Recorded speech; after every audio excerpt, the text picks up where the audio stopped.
Could you spend £4 million on a house? That's the first question that hits you. It's a huge, almost crazy number. But today, you're not just going to hear a number. You're going to see it. You're going to walk through it and feel it. Welcome to Winds of Thought. I'm here in West London, standing outside a home that makes you rethink what a house can actually be. And I promise you, within the next minute, you're going to see one thing that will completely change your mind about city living. Let's go. We're just walking through the electric gates right now. There's a quiet hum as they open. That's your first feeling. Privacy. You're leaving a busy London street and stepping into your own quiet world. This place has 6 bedrooms, but that doesn't really tell you anything, does it? The estate agent, Knight Frank, has it listed for £4 million.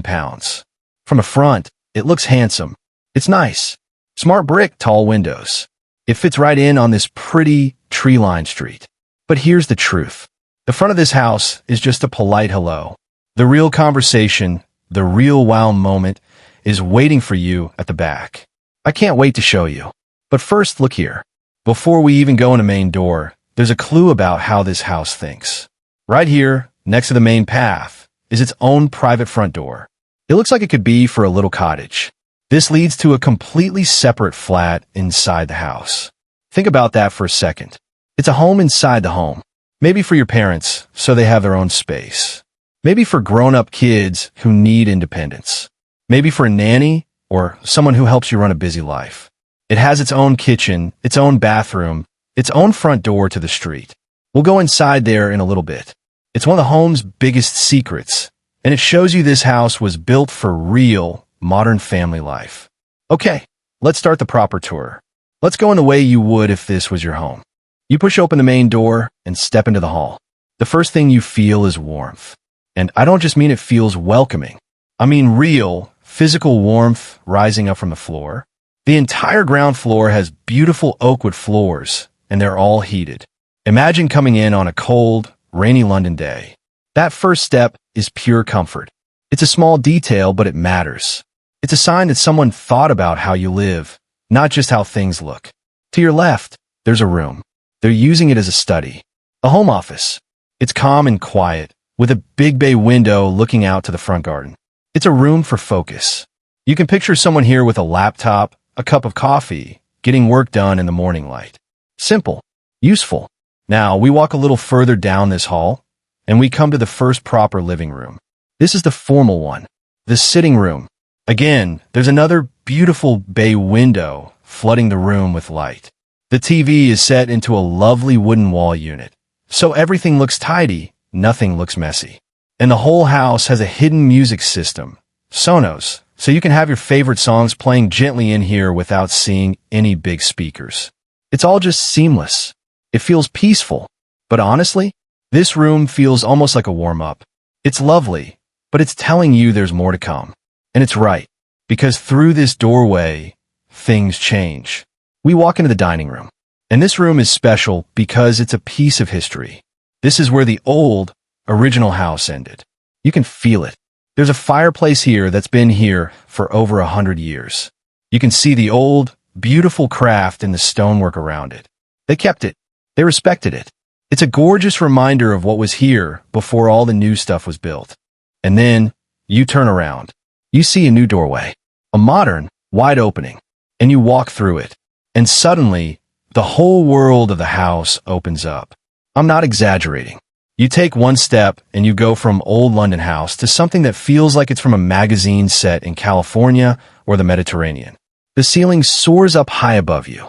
Light is coming in from everywhere, from the sides, from skylights above. And in front of you is the heart of the home.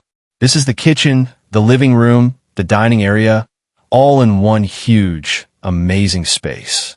This is where you would spend your life if you lived here. This is the stage for your everyday. Let's start with the kitchen itself, because it's a piece of art. The island in the middle is huge. It's made of a dark, moody colored stone. And then, growing right out of it, is this incredible table. This isn't just a table they bought from a shop. The story is the owners were on a trip to Scandinavia. They saw a tree.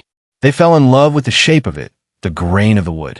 So they had it cut down, shipped all the way to London, and a craftsman turned it into this single, stunning slab of a table. It's attached to the island.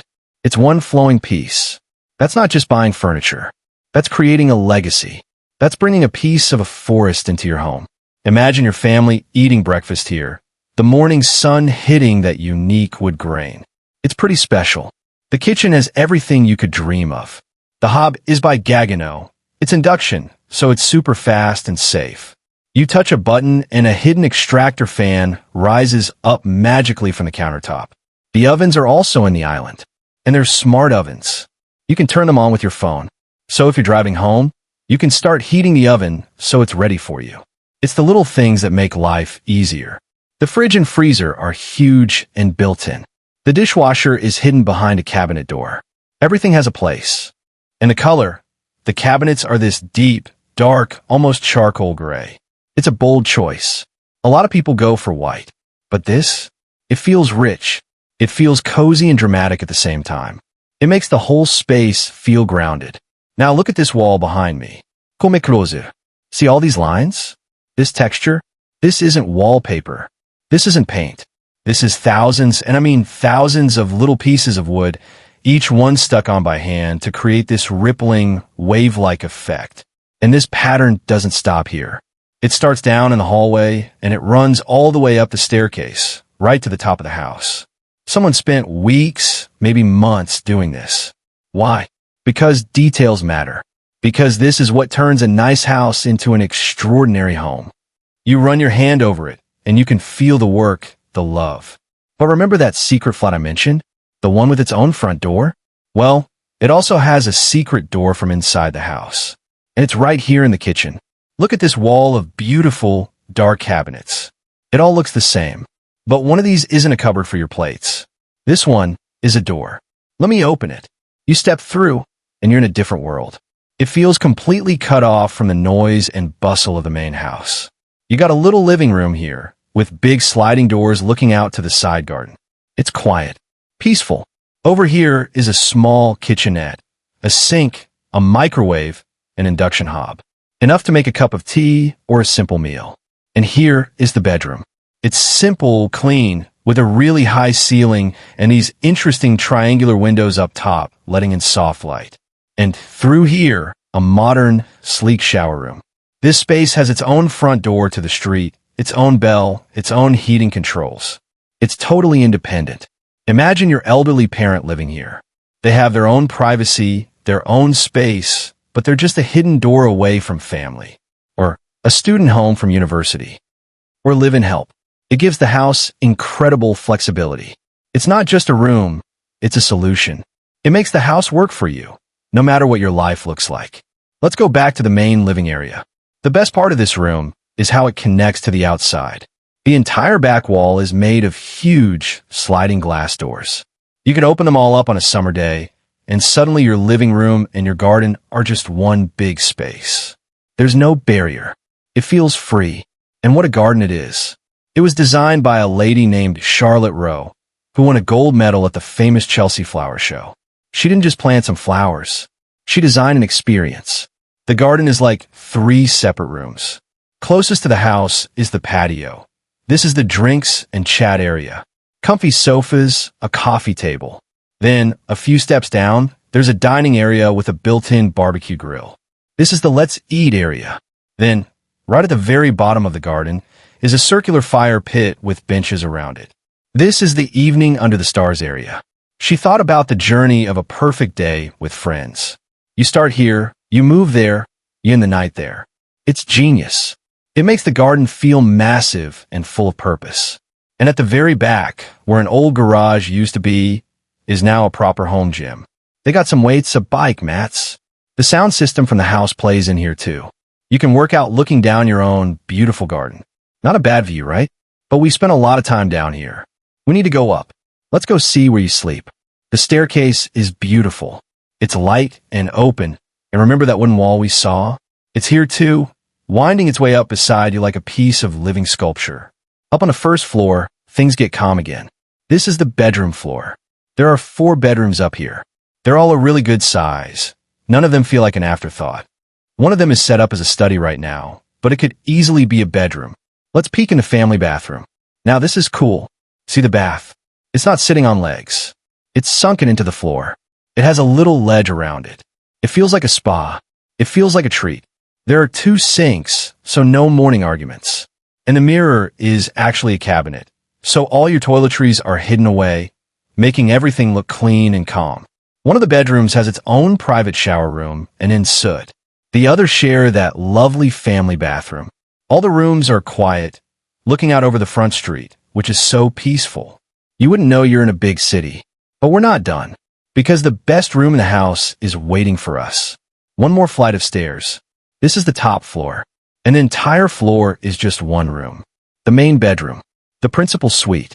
You walk in and you just stop. The space is incredible. The bed is placed right in the middle, which is a bold and beautiful choice. It feels like the center of the universe. Over here are 2 big walk-in dressing rooms. His and hers. Enough space for all your clothes, your shoes, everything. No more cramped wardrobes. And look at this. See this little control panel by the bed? You press the top button and watch the curtains. They glide closed silently by themselves. You press it again, they open. It's a tiny bit of magic that makes you smile every day. It controls the lights too. You can get ready for bed without even getting up. But wait, there's one more door. This one, over here. You open it, and you're on your own private roof terrace. Come out here. Look at this. This is the view. You can see the whole garden laid out below you like a green carpet. You can see the perfect shape of the house, all that glass and brick. You can see the trees. You can hear the birds. You are in the middle of London, but you are in your own private kingdom in the sky. This is the spot for your morning coffee. This is the spot for a quiet glass of wine at the end of the day. This view, this feeling, this is what you're really buying. Back inside, the in-soot bathroom matches the bedroom. It's dark, it's moody, it's stylish. There are 2 sinks again. The shower is big enough for 2 people with a huge rainfall shower head. It's a proper luxury bathroom. No compromisos. Coming back downstairs and looking out at the garden one last time, it all comes together. The architect, a man named Robert Dye, really did something special. He's been on the TV show Grand Designs. You can see why. He took an old London house and gave it a new, modern heart. He made it light, he made it open, he made it work for family life. He brought a bit of Mediterranean sunshine into a West London street. So, let's go back to that first question. Could you spend £4 million on a house? After walking through it, you start to understand. You're not just buying bricks and windows. You're buying that warm floor on a winter morning. You're buying the secret door that gives your family flexibility. You're buying the table made from a Scandinavian tree. You're buying the garden designed for summer nights. You're buying the private view from the roof terrace. You're buying 1,000 careful details that add up to a feeling of peace, of space, of light, of home. It's a lot of money, but for the right person, this isn't just a house. It's a tool for a better, simpler, more beautiful life. And maybe that's what luxury really is. Not showing off, but creating a space that makes every single day feel just a little bit better. What do you think? Does this house speak to you? Could you imagine living here? And more importantly, which room would you spend the most time in? Would it be the kitchen with that amazing table, the cozy secret annex, or the bedroom with the magical roof terrace? Tell me down in the comments. I read every single one. If this tour helped you see the story behind the price tag, if it gave you a few minutes of escape into a beautiful space, then please do hit that like button. It really helps me out. And if you want to see more tours like this, honest and detailed, then subscribe to Winds of Thought. Tap that bell so you don't miss the next adventure. We explore homes, but also the ideas and the stories behind them. Thanks for coming along on the tour today. Until next time, keep thinking.